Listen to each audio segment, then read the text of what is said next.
आर्यों के आक्रमण की बात तो अब हर तरह से झूठी साबित हो चुकी है। अब कोई भी विद्वान आर्य आक्रमण की बात नहीं कहता। अब इसे आर्य प्रवास का सिद्धांत कहा जाता है। आर्यन इन्वेजन थ्योरी अब आर्यन माइग्रेशन थ्योरी बन चुकी है। इसमें पिछली कहानी तो वैसी ही है, बस अंत में थोड़ा सा बदलाव हो गया है। अब कहा जाता है कि आर्य आक्रमण के द्वारा नहीं, प्रवास के द्वारा भारत में आए थे। हालांकि यह बात भी ज्यादा टिकी नहीं, क्योंकि पुरातत्व आदि के साक्ष्य उस कालखंड में किसी भी प्रवास की बात को सिरे से नकार रहे थे। तो फिर इन लोगों ने कहानी में थोड़ा सा बदलाव कर दिया और कहा कि आर्य किसी बड़े समूह के रूप में नहीं आए, वे तो छोटे छोटे समूहों में आए और धीरे धीरे भारत में बसते चले गए।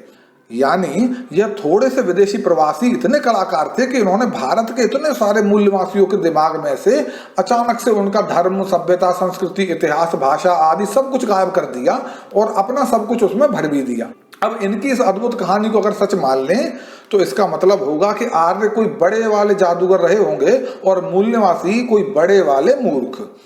लेकिन जो भारतीय जरा भी समझ रखता है वह जानता है कि उसके पूर्वज ना जादूगर थे और ना ही मूर्ख। मूर्ख तो वे हैं जो ऐसी बेहुदा कहानियों को सच मानकर विदेशी और मूल निवासी का राग अलापा करते हैं। बिना किसी आधार के यह लोग अतीत का कोई भी किस्सा गढ़ लेते हैं। कुछ लोगों ने यूरोप और उत्तर भारत की भाषाई समानता के आधार पर अतीत की जो कल्पना की, बस वो कल्पना ही इस पूरे के पूरे सिद्धांत का मूल आधार है। जबकि वास्तविकता यह है कि आज तक वह मूल भाषा, जिसे ये प्रोटो इंडो यूरोपियन भाषा कहते हैं, वो कहीं भी किसी भी जगह नहीं मिली है, जिससे इन सभी इंडो यूरोपियन भाषाओं का ये लोग उद्गम मानते हैं। आज तक वह मूल स्थान नहीं मिला जिसे ये प्रोटो इंडो यूरोपियन होमलैंड कहते हैं। और आज तक यह भी पता नहीं चला कि आर्यों के आने से पहले जो लोग यहाँ रहते थे वे कौन थे, उनकी भाषा और संस्कृति क्या थी। हाँ, सिंधु घाटी सभ्यता मिली है, लेकिन आप नहीं कह सकते कि वो आर्य सभ्यता थी या नहीं, या ज्यादा सही से कहूं तो वो वैदिक सभ्यता थी या नहीं, बल्कि उसमें वैदिक सभ्यता होने के लक्षण ज्यादा दिखाई दिए हैं।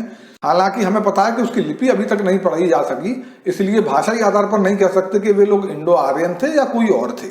अब गौर करने की बात यह है कि ऐसा एक भी प्रमाण आज तक नहीं मिला जो आर्यों को विदेशी साबित करता हो, और तो और आज तक ऐसा भी एक प्रमाण नहीं मिला जो आर्यों को किसी नस्ल का सूचक बताता हो। प्रमाण कोई नहीं है, बस अनुमान ही इस सिद्धांत का आधार है।